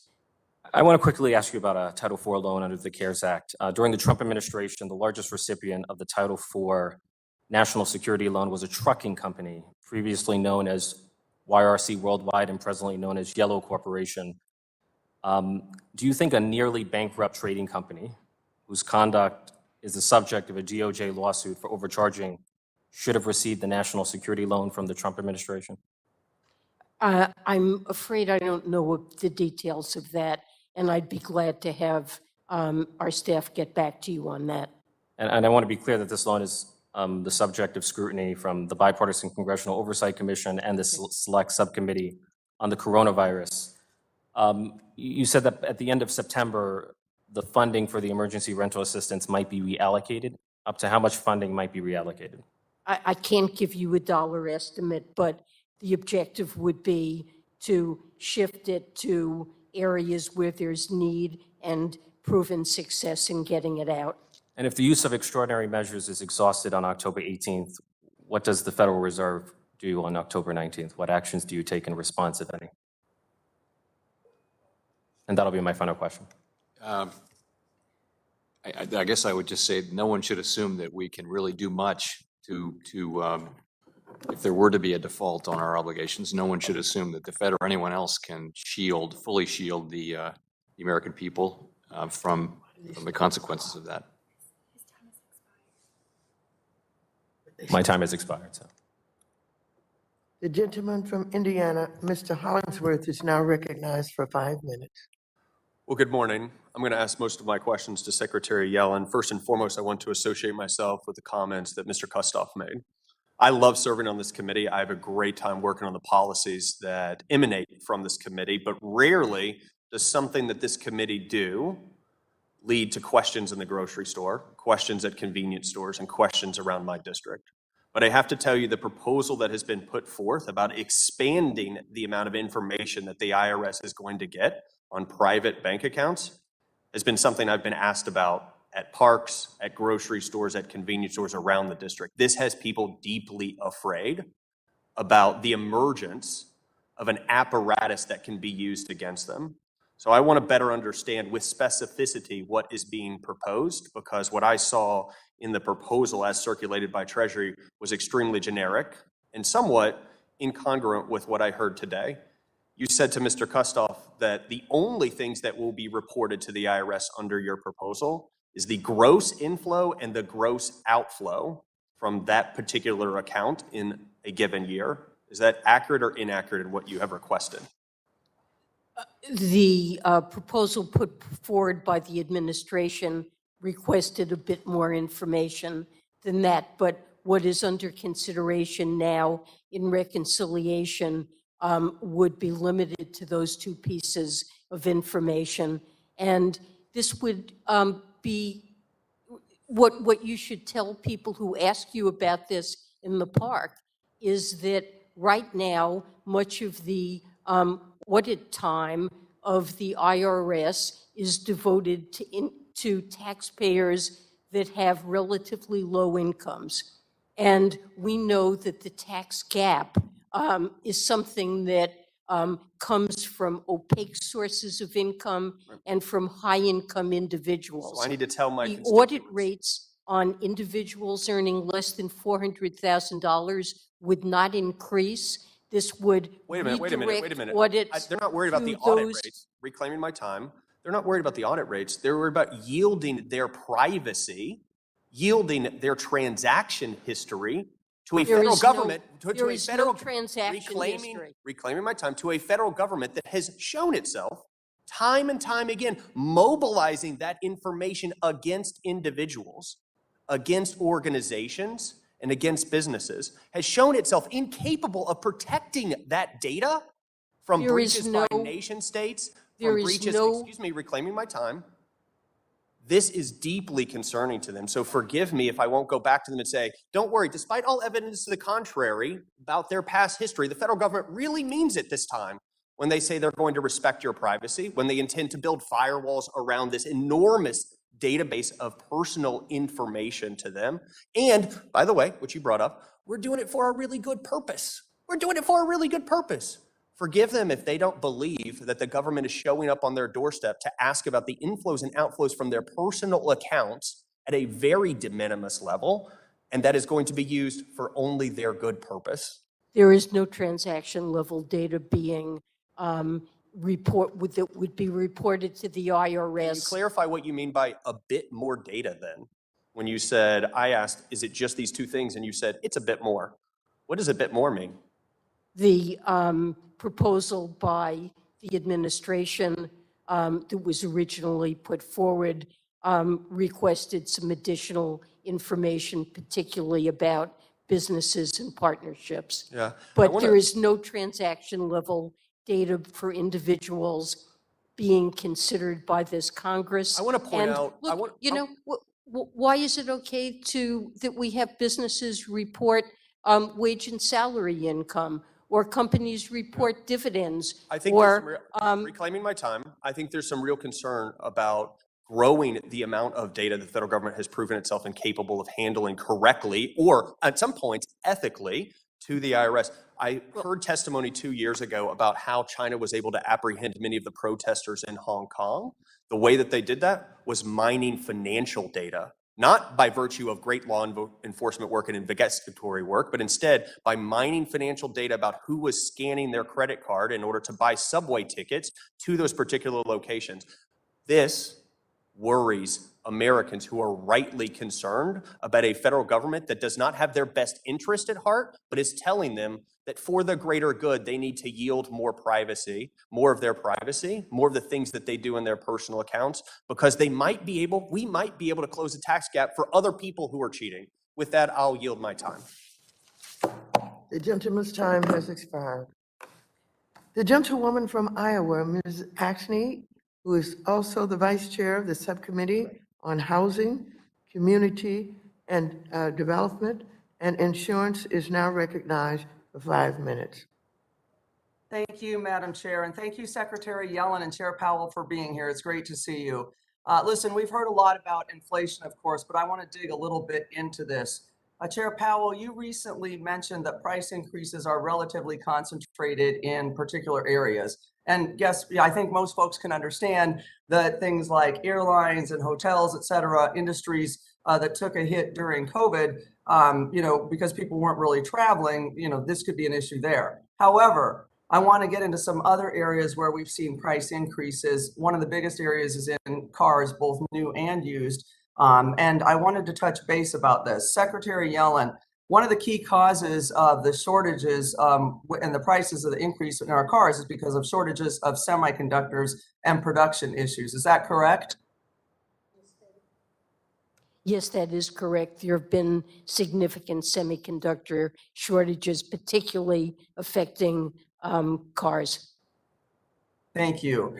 And I hear regularly from businesses in my district about supply chain issues coming off of the pandemic that are unfortunately holding back our companies. One recently told me that their sales are down $120 million, really because they're producing to supply chain. So Chair Powell, we see that elsewhere too, with ships waiting offshore on both coasts, difficulties moving goods back and forth, et cetera. Is that correct? Yes, it is. Very correct. It's hard to see how long that will take, but it will resolve itself in time. And that shows us also that the prices of shipping goods from China to the US has gone up. And I think that's gone up 400% from pre-pandemic. So that's going to, of course, add to the cost of anything we buy from China. So while we've got you two here, I guess what I'm wondering about are what are the solutions? Chair Powell, if we have issues with our ports or with the supply of semiconductors or other components, does it make much sense for the economy to pull back on investments in the bottlenecks, or would we do better to expand that capacity? I think that's really a question for fiscal policy. I will say these are tangled supply chains right now, and it's a combination of a bunch of factors which should abate over time. But in terms of obviously investment in supply chains would make them more efficient over time. Thank you. And so I want to point out here that most of the things we produce do require workers. And I spoke to you, Chair Powell, about this in February, but Secretary Yellen, you've of course studied labor markets throughout your career. So when we have constraints on our supply chain, does it make sense to limit the numbers of people able to work, or should we instead invest in policies like childcare that help get people into the workforce?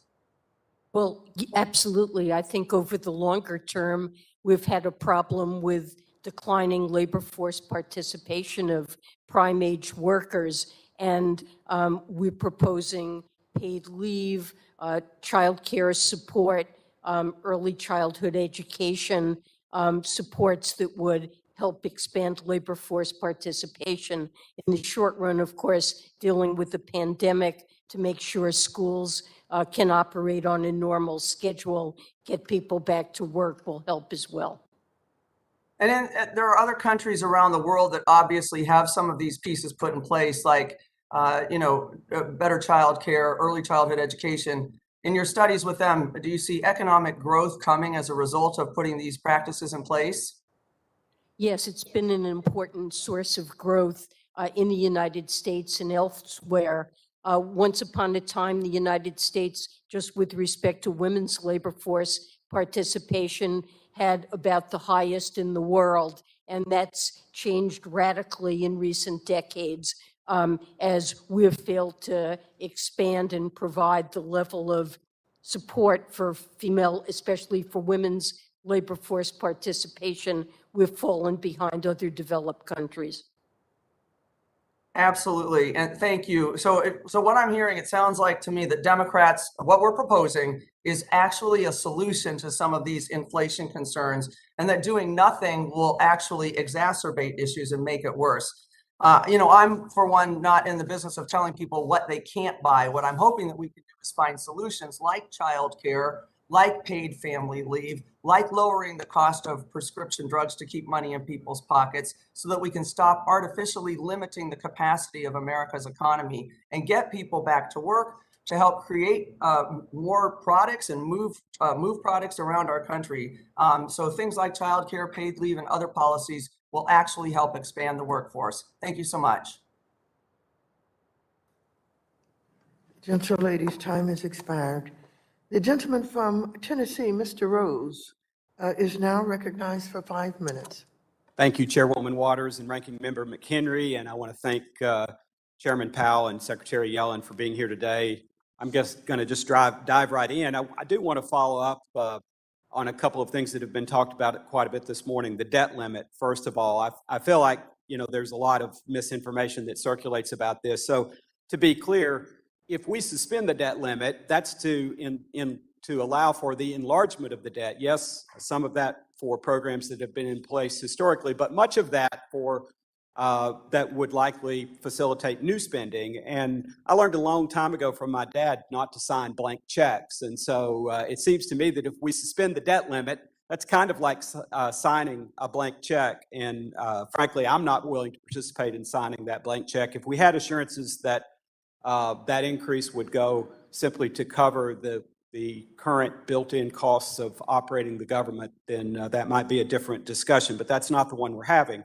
And then, Secretary Yellen, I want to follow up just for a second about the IRS reporting for bank account information. And I wonder, in the administration's proposal, is there any allowance in that proposal to defray the costs that banks and financial institutions would incur from the added reporting expenses of providing this additional information to the IRS?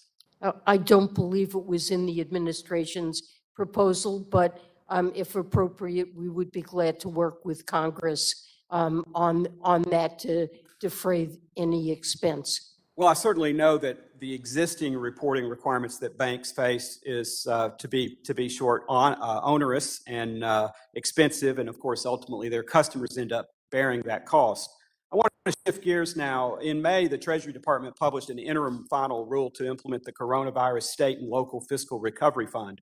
Although the guidance was much needed, I continued to hear from cities and county mayors across my district, many of whom are here in town today, across my district, asking for additional clarification and flexibility. I wrote a letter to you in July requesting this additional flexibility in the final rule. Secretary Yellen, can you tell us when we can expect this updated guidance and if there will be increased flexibility included? We've tried to provide a great deal of flexibility in the guidance we've provided. There is an interim final rule that's in place, and states and localities can rely on it. It was out for comment. We have received a very large number of comments that we're working through carefully, and we'll work to produce a final rule. But any foreshadowing of when that rule might be available? Later this year, but the interim final rule is quite permissive in terms of flexibility, and we look forward to seeing that. Reclaiming my time, Secretary Yellen. Earlier this month, the committee reported the chairwoman's partisan bill that will have the effect of slowing down, in my opinion, the distribution of emergency rental assistance funds, punish landlords, and expose taxpayers to fraud.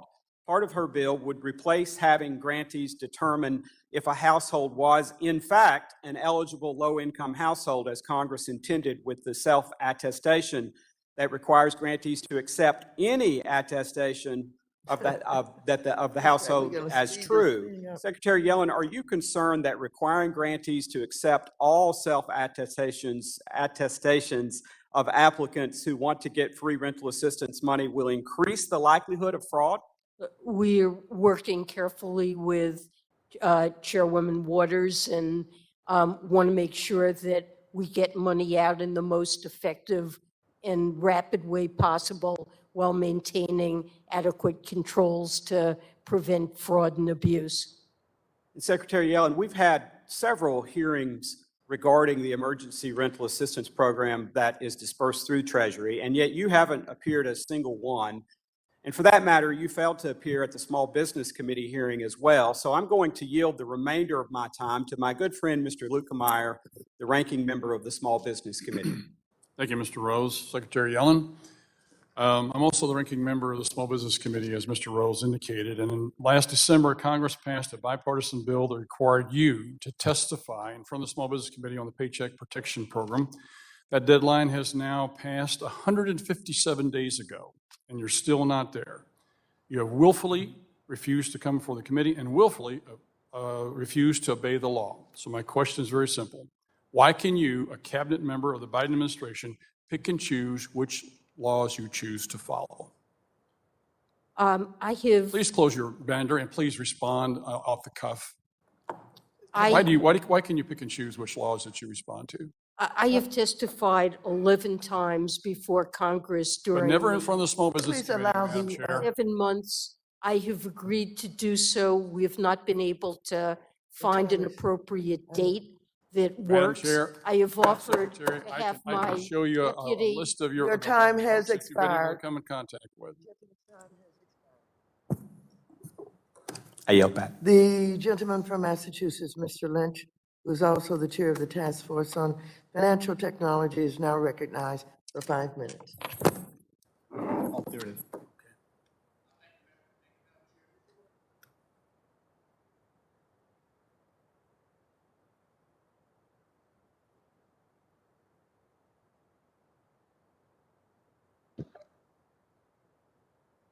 Excuse me, Mr. Lynch, please turn your microphone on.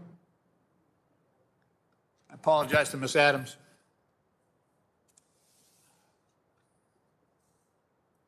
First of all, as someone for the past 20 years has worked with both Republican and Democratic administrations to allow our government to meet our obligations to our senior citizens and Social Security, pay our troops, and pay our bills, I view this latest threat to default on our debt as a direct attack on the American people and on our government itself.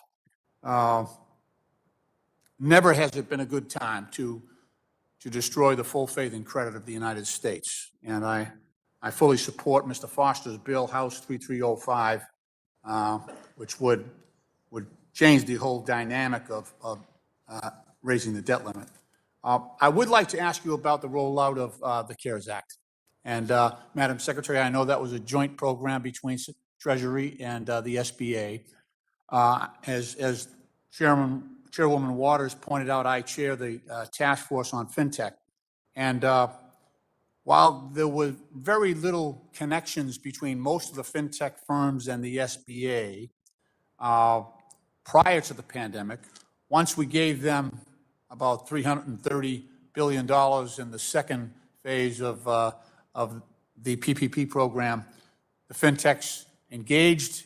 They were able to put out, I think, 15% of the funding through fintech lenders to people who needed it.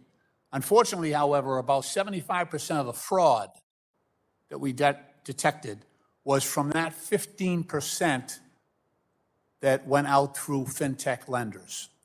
And these were even some of our best. Cabbage, which previously had never handled an SBA loan.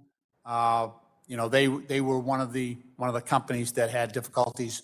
I'm just wondering if there were any lessons learned about that rollout. I know we were rushed. We were pushing to get, especially the first phase, the banks took care of their favorite customers. I understand that. And those were known entities.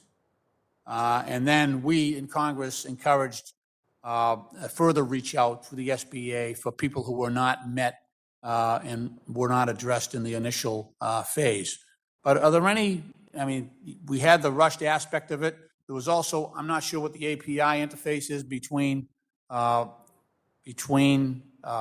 SBA and these fintech lenders. I know the relationships are new, but did we learn any lessons from that interaction in getting money out to people who need it through the fintech companies and lenders that we used? Well, certainly there are oversight and review processes that are taking place. I can get back to you. I don't have details on what we've found about fintech lenders, and I guess the SBA is probably doing much of that review of the Paycheck Protection Program. But in every aspect of developing programs that have been assigned to Treasury, we've worked right from the outset with our offices of Inspector General and others to make sure that we have appropriate reporting and fraud control in place to minimize fraud in the programs and make sure that we have controls in place. Okay. Chairman Powell, any thoughts on that, or would you rather take a pass? I'll follow up and also see if we have anything on that for you. Of course, the PPP was administered by the SBA. We did the liquidity facility. Okay. I'd be happy to, in that part of it, be happy to check and come back to you. That would be great. And Madam Secretary, would you again talk about what happens upon default and what that means for the American people? It's a catastrophe. We're likely to end up with a financial crisis, surely a recession, and millions of individuals who are counting on checks from the government not receiving those in a timely fashion, and long-lasting consequences of higher interest rates for everybody who borrows. Thank you very much. I yield back, Madam Chair. Thank you. The gentleman from Wisconsin, Mr. Stile, is recognized for 5 minutes. Thank you very much, Madam Chairwoman. Chairman Powell, Secretary Yellen, thank you for being with us here today. Out of the gates, Secretary Yellen, I'd just like to note that the proposal for bank account reporting that you do not believe to be an invasion of privacy, I'd just like to be on the record that I believe that this would be an invasion of privacy, and I remain concerned with it. I'd like to jump over to debt to GDP. In a previous question, you noted that crossing the threshold of 100% of debt to GDP in the United States, now roughly 105%, was not fiscally irresponsible. Is that correct? In a comment to Mr. Torres, he was examining. Yes. I believe we're in a place where we can certainly bear the burden of the debt now and in the future. And you believe that because we're currently in a low inflationary environment with low interest rates. Is that accurate? That's right, but I'm assuming that interest rates, as the economy recovers, will move up to a more normal level in line with the forecasts of many professional forecasters. And if in the event that the inflationary rate increased beyond that current forecast by the experts that you're speaking with, that would increase the burden on the debt, would that then become fiscally irresponsible to have a debt to GDP ratio over 100%? Well, it depends what happens to real interest rates in the economy. If they were to rise significantly, that of course poses a risk that we need to take into account. I think we should absolutely take it into account. I'm very concerned with the spending proposals from the Biden administration and the impact that would have in the event that we enter a more inflationary period where interest rates increase. I want to make clear that the proposals from the Biden administration are neutral with respect to the debt path, that the projections that we have shown display essentially a level debt path over the next 10 years, and beyond 15 years, substantially reduce the outstanding debt to GDP ratio. I remain very concerned about the debt path that the Biden administration is taking us on, and a whole array of spending proposals that we're seeing. Let me shift gears slightly over to you, Mr. Chairman Powell, if I can, and build on this topic as it relates to inflation. It's something I've spoken with you many times about, in particular in this committee in July, December of last year. And in those times, you've suggested, and I think you've continued to state, the Fed's not ready to take action to head off inflation.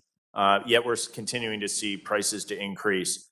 We saw consumer prices increase 5.4% year over year more recently, and continuing, and regardless of what the White House press team says, I think people are really seeing the impact of higher prices day in and day out. Now, I know that you've said many of these you believe to be transitory, that you think they'll come down. But here's my concern, is that individual and the public expectations are beginning to change as people truly see the price increases when they go to fill up their car with gas, when they go to a grocery store, when they go back to school shopping. In a recent poll, we saw 87% of Americans said they're concerned about inflation. A New York Fed report reported that consumers expect to see higher inflations over the medium term. And so could you provide a little color as to what you think how the Fed's going to respond to consumers expecting to see inflation? Well, essentially what would need to happen for inflation to remain high year upon year upon year is we'd have to have a new inflation regime in which people began to enter their psychology, and they began to think that it was coming and expect that it was coming. But don't we do, with all due respect, don't we see that evidence in some of the Fed report that showed that people are expecting inflation, or no? Well, we don't measure these things precisely, but we do measure them a lot, and there are many, many different measures, and broadly speaking, those measures are at levels that are consistent with our 2% inflation goal, not for the near term, but for the medium and longer term. But nonetheless, that's the right issue. I mean, we monitor that very carefully, and to the extent we were to see expectations broadly drifting up and the regime changing, we would certainly use our tools to make sure that inflation is consistent with our goal. I appreciate you tracking this, because I believe as Americans are looking at the runaway spending here in Washington, D.C., without a long-term plan to pay for it, that these expectations of inflation will continue to increase. And as the expectation plays out, as you noted, I think we'll see real inflation in the future, having a significant impact on the debt burden that the debt to GDP ratio holds. Recognizing the time, I yield back. Thank you for being here. Thank you. The gentlewoman from North Carolina, Ms. Adams, is now recognized for 5 minutes. Mute. Please unmute.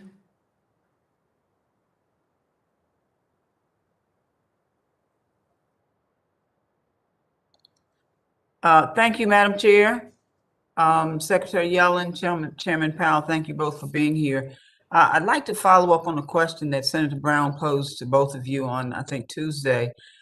He raised an excellent point that no Black woman has ever served on the Fed's Board of Governors, and you both indicated that you want diverse viewpoints represented at the highest levels of our economic policy-making bodies. And last year, we had our own OMWI directors testify before us about their efforts to diversify your entities. But I'd like to hear directly from you both. What are you doing in your respective organizations to encourage appointment and hiring of Black and brown women at all levels of seniority? And have you considered recruiting on the campuses of HBCUs and other MSIs? Well, I can start off and say that we have a very active program at all levels of the Treasury Department, including political appointments, at recruiting a diverse workforce and leadership. And I think if you look at the appointments that we've made or proposed, that we've made good on that commitment and continue to give it the highest priority. With respect to the Federal Reserve, I and others will provide advice on nominations to the president. Will be up to him to nominate individuals to serve at the Fed board, and we certainly will ensure that he has a diverse slate of candidates to consider in making these appointments. Thank you. Mr. Powell? We work very hard to recruit diverse talent, diverse people to the board, and we work very hard to keep and make sure that the people that we do succeed in recruiting have good opportunities, are included in opportunities to learn, and have as many opportunities as they can have so that they can have a career at the Fed. It's a very high profile focus for us. Thank you. Secretary Yellen, it's always a pleasure to have you before us. In case you don't know, like you, I was a professor for over 40 years, and I tell folks all the time that I might not be in the classroom anymore, but I still enjoy educating those of us here in the Congress. And so if you don't mind, I'd appreciate it if you take us back to the classroom and help educate us a bit. So do you believe economic recovery is strong enough to handle the withdrawal of current pandemic relief efforts? Well, I think the relief efforts have been very important in stimulating a strong recovery. And I mentioned in my opening remarks that we're outperforming, the United States is outperforming most other developed countries in the strength of our recovery due to those efforts that Congress has made. And there will be fiscal drag next year, namely, we had a good deal of impetus or stimulus this year, and it will diminish substantially next year. Nevertheless, most forecasters and the administration believe that the recovery will continue and that private spending will be sufficient to have us pass the baton to it and keep the economy growing. You know, we've proposed, we're in the middle of, as you know, with reconciliation, and the programs under consideration there are really spread out over 10 years, provide some modest stimulus in each of those years, but Thank you, ma'am. at a much Okay. lower level than the rescue plan or oriented towards structural Okay. issues in the U.S. economy. Thank you. So now we know our mission here is to ensure that the economy continues to recover for all Americans. So if Congress fails to raise our statutory debt limit by mid-October, what would the effect be to the economy? It will be devastating to the economy. We'll be unable to pay our bills for the first time in American history. It could provoke a financial crisis and a recession, and it will harm every American. Thank you. You know, it's irresponsible, I believe, that my colleagues in both the House and Senate would risk our recovery from this pandemic for political points. So I'm glad that you hear I'm glad to hear that you agree, and I look forward to this body protecting all Americans by doing the right thing and raising this debt ceiling. Madam Chair, I yield back. Thank you very much. The gentleman from South Carolina, Mr. Timmons, is now recognized for 5 minutes. Thank you, Madam Chair. And Secretary Yellen, Chair Powell, thank you for being here with us today. Just yesterday, Speaker Pelosi gave oxygen to the idea that President Biden has the ability to mint a $1 trillion commemorative coin made of platinum, deposit it in the Federal Reserve, and then use that to pay our bills. A number of other members have adamantly promoted this proposal, to include Congressman Nadler. And just Tuesday, my colleague across the aisle tweeted, #MintTheCoin. Chair Powell, please tell me you think this idea is as ridiculous as it sounds. I really, that's not a question for me. I had a feeling you would say that. I just wanted to start there. Madam Secretary, please tell me that this is not a legitimate policy proposal and that this is not something that we're considering. I believe that the only way to handle the debt ceiling is for Congress to raise it and show the world, the financial markets, and the public that we're a country that will pay our bills when we incur them. I really appreciate that platinum response, more than coin- you can possibly know. Thank you so much. That cuts some of the next few things I was going to say short. We are not going to mint a $1 trillion coin. We're not really, these are not serious policy proposals.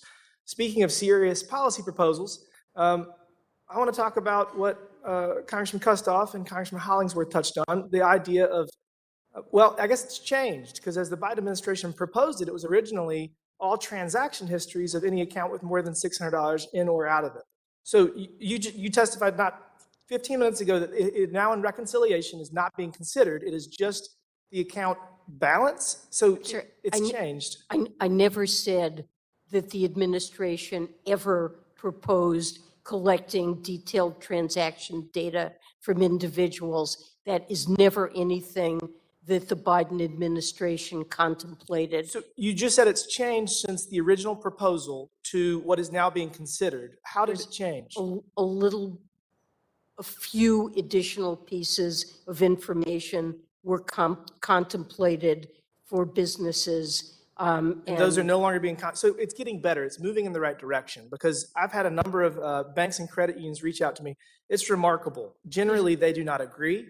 They are in agreement that this is a terrible proposal. So I know that we're trying to figure out how to pay for $5 trillion of spending, but this is not, just as Mint the Coin is not a serious policy proposal, this is not a serious policy proposal. This is a very serious policy proposal. We have a $7 trillion estimated tax gap, that we have a great deal of tax avoidance by individuals and businesses, typically very high net worth, high-income individuals and businesses that have opaque sources of income that are not paying the taxes that are Respectfully, due. what does that And have to do with compliance- $600 accounts? That's every single account of, what is it, 99% of Americans? Well, listen, banks already report interest amounting to over $10 to the IRS on every account in the country.